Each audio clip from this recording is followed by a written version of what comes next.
can we use darkness as a path to awakening? That's $1 million question, isn't it? With these current energies that we are experiencing at the moment, full moon in Pisces that happened yesterday, and energies are really, really powerful.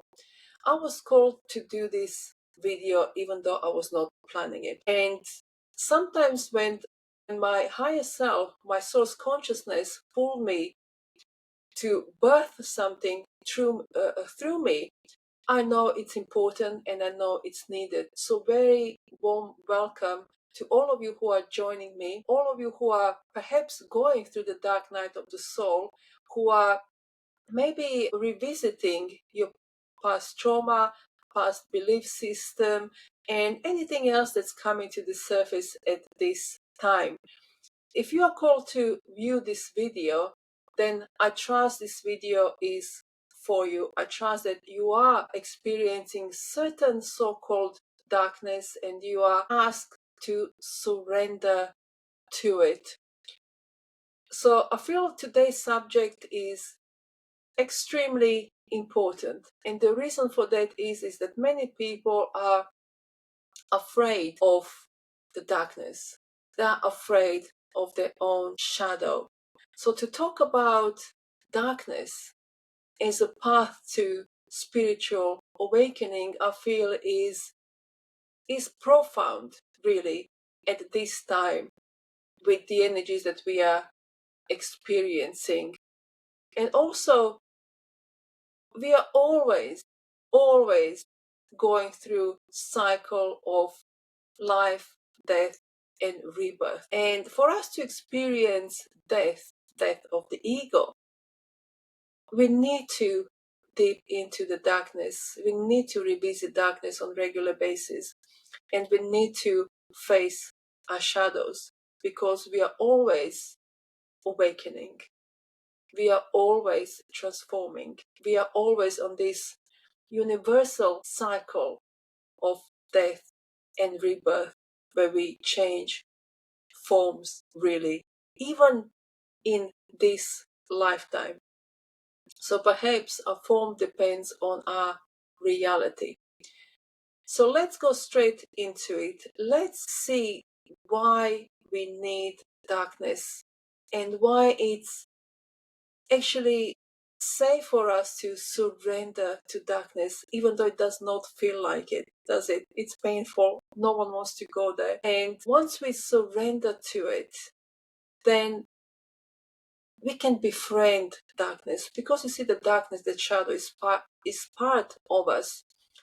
It's the mechanism that's built in our psyches to help us awaken from the illusions of fear. So it's there to support our growth and our liberation rather than to punish us. That's really, really important to remember. So the first one that I would like to mention is that the darkness is really like a gateway to the shadow self. So spiritual teachings for centuries and centuries and centuries are reminding us that what we resist persists. And you know it perhaps from your own experience. I know it from my own experience.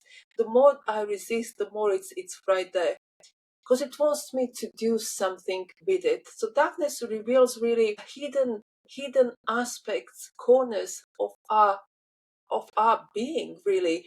It shows us what our fears are, our wounds, and these truths that lives within us that we are scared to embrace, because with that truth comes incredible amount of power.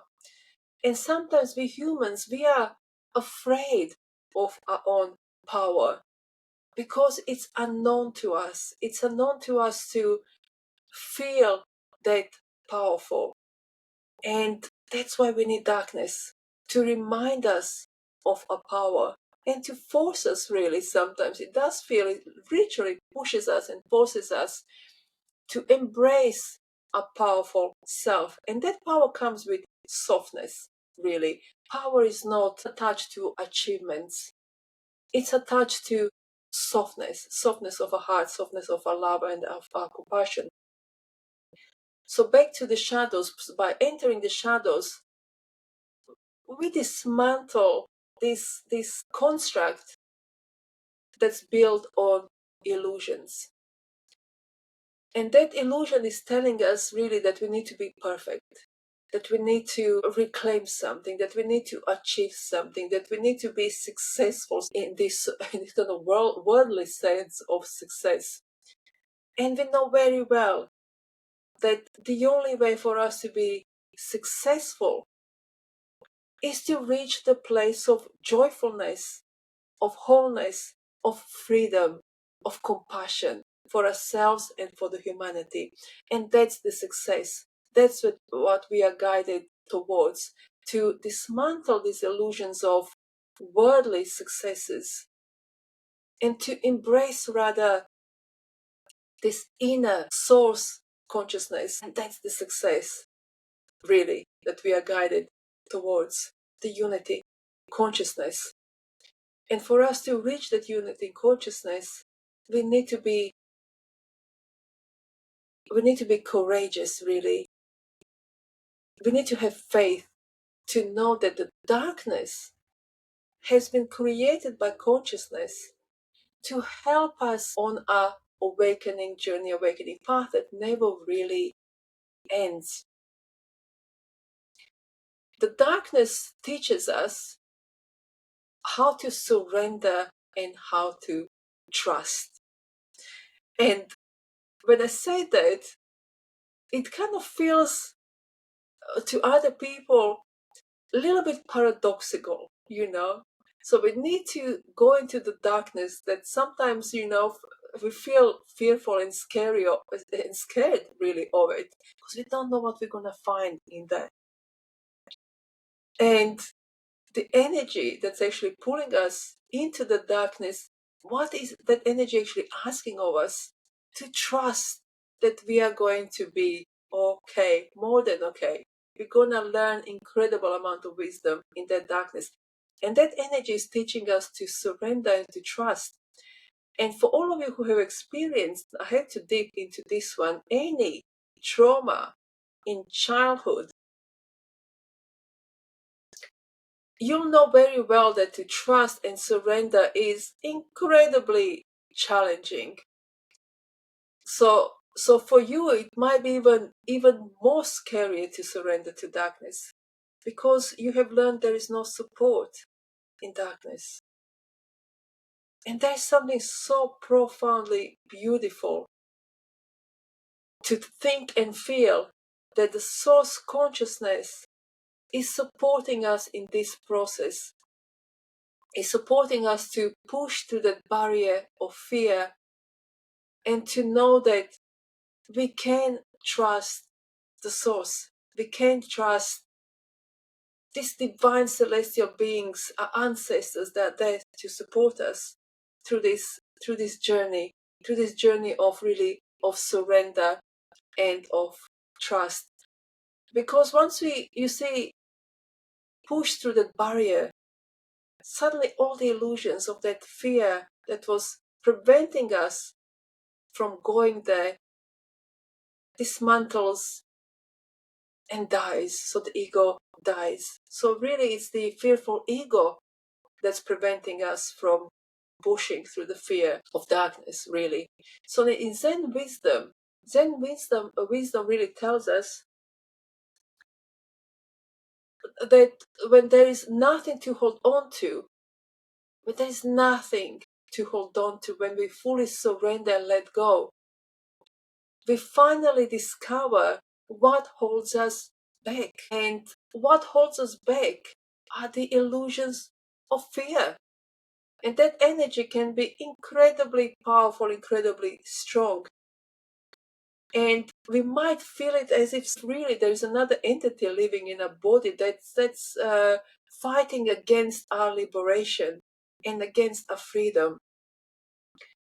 So we can use darkness to dismantle that energy, to go into the darkness and to realize that there is nothing for us to be fearful of, that we are going to be supported and held, and that we're going to learn through that darkness that we can trust again, that we can trust source consciousness, we can trust ourselves and our innate wisdom. So darkness really strips away any external certainties, really.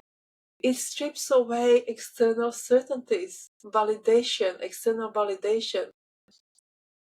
And it's asking us to let go of this mind grasping to things that are external, to validation, especially validation, to belonging, to attachments, because everything always changes. We cannot attach ourselves to anything. That's an illusion that keeps us fearful. We attach ourselves to certainties, and then we get disappointed, or things are changing, and then boom, here we are, asked again to go into the darkness and to liberate ourselves from that illusion.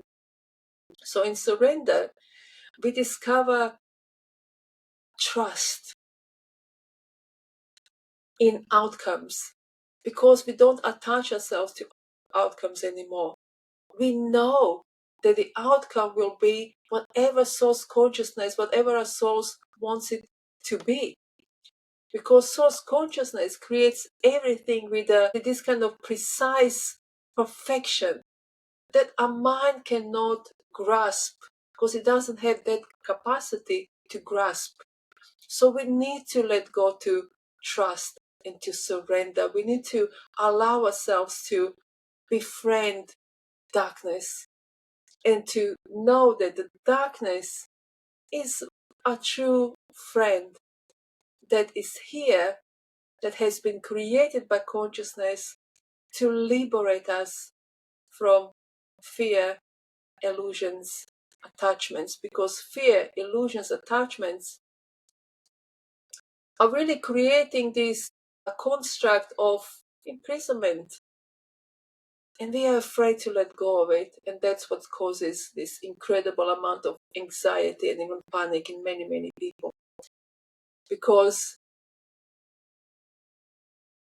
we have convinced ourselves that the illusion, this construct of illusion, of attachments, of validation, is our true nature. And darkness liberates us from it, and darkness delivers really a freedom. Darkness is like a womb where we can rebirth ourselves into remembrance. So mystical traditions, thank you so much, describe darkness as really, truly this primordial womb where we can sit, we can go into, and we can rebirth ourselves through trust, through courage, through resilience, and through softness, compassion, and kindness. So see if you can embrace the darkness, because you can't fight it.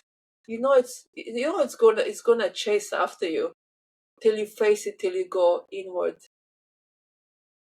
Take some time for yourself and honor it as this sacred warm space where you can rebirth yourself into remembrance, into this beautiful free being that you were always meant to be, and who you actually truly are.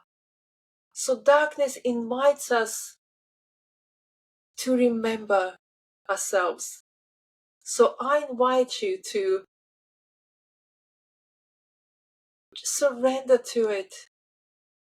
Let it happen. Let it suck you in, and let it teach you how beautiful the freedom is that comes from it. And I know it's not easy, and I know it's difficult, and I know it's sometimes painful to surrender, especially if you have experienced some traumatic events in your childhood or later on in your life, but especially in childhood. To surrender, extremely difficult. But with that surrender comes extreme power. That power is given back to you. The power that you have lost as a child comes back through that darkness, through the surrender, and through the I'm surrendering. I'm just surrendering to darkness with trust. Let it happen. Let it happen with compassion, and you are fine. That's all I want to say. You are fine, and you're gonna come out even more powerful, more aware, and more conscious of who you truly are. Well, thank you so much for being with me today. Thank you very much for liking, subscribing, and sharing. I truly appreciate you, your beautiful soul, and let's have this mantra of freedom, of awakening, and let's remember we owe it to ourselves to embrace darkness and to use it as a awakening tool rather than something to be fearful of. Thank you so much.